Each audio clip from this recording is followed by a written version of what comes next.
Hello everyone, this is Dr. Cui. So in this video, I'd like to talk about another commonly asked question about your PhD work. So for this question, actually, it's pretty easy to answer. You just need to tell the interviewer one of your projects or your only project, and the question and also the answer for here. You can always use the answer from the similar question, like tell me about your publication to this one, and you can check my last video about that question and answers. I give to you, and always follow the abstract template. You can tell them a little bit of background of your research, and also what's a question, a problem in it, and what's your hypothesis, and what method you use to address the problem, and what's your result and significance. And also you can tell them a little bit about of your future work. So now I'm going to give you my example. So Dr. Cui, can you tell me about your PhD work? Yeah, of course. So during my PhD, my study mainly focused on hyperlipidemia and stem cells. So in the hyperlipidemia, we find that the most important risky risky factor risky factor is and the component is oxidized low density lipoprotein, which is also called OXDL. We found, and so we think so it's well published that the OSDL is further accelerate the atherosclerosis formation, but the mechanism is not well studied during that time. And on the other hand, we know that the bone marrow stem cell has the ability to repair the endothelial damage and its function, which is the first step of atherosclerosis. So in our study, we advanced the hypothesis that the OSDL may inhibit the numbered function of the bone marrow stem cell in order to accelerate the atherosclerosis formation.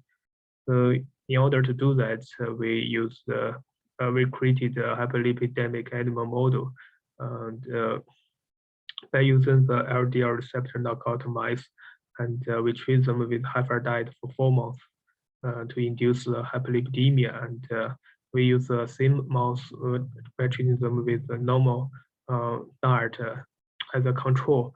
And we found that after the 4 month treatment, the lipid profile in the experimental group significantly increased, and the bone marrow stem cell number and function also significantly decreased. And the mechanism is mainly involved in the intracellular and extracellular ROS production in the bone marrow stem cell. And we also used the wild type mouse and treat them with a human OSDL, and we use a human native ADL to treat another group of mice as a control, and we found a similar result compared to the hyperlipidemic mouse. So we found that the number and function of bone marrow stem cells significantly decreased. Therefore, we advanced the so therefore we concluded our finding that the OSDL is a major component in the hyperlipidemia to inhibit the numbered function of the bone marrow stem cells in the hyperlipidemic mice, in the hyperlipidemia. And the mechanism is mainly involved in the increased both intracellular and extracellular ROS production. Well, apart from all of the findings, we also found a very interesting thing in this study that by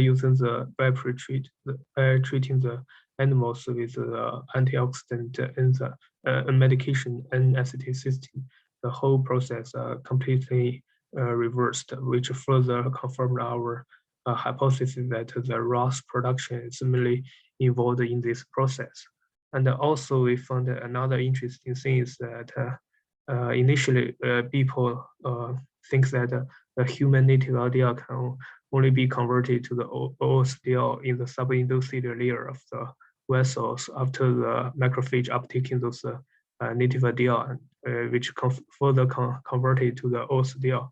and the macrophage becomes foam cells, and after cells dead, the oil still be released into the circulating system. While in our study, we injected human native oil into the mouse body, and after 30 minutes, we started finding that the human oil still show up in the mouse blood, and then it can stay in the highest level. Another extra 30 minutes, and gradually eliminated within 12 hours in the whole study. So, we think that the mechanism probably because of the hemoglobin, which can carry the oxygen in the blood and converted the native adult to the OCDL.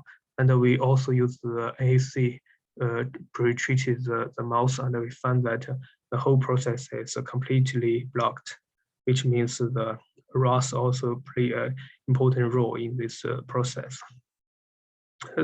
So that's all of the finding and the result we got during my PhD work. And we think that probably the antioxidant medication could be used in the future to prevent the atherosclerosis formation in our study. So you can see that in my answer, I give the interviewer whole details of my project, and also use a template to describe my findings. And also during this finding, during my project, I also found another interesting thing in my work. And so actually, I just give the interviewer the whole picture of my project, and also give them a little bit of my future work to do. So that's it. I hope you will also create your own answer and do well in your interview. Good luck.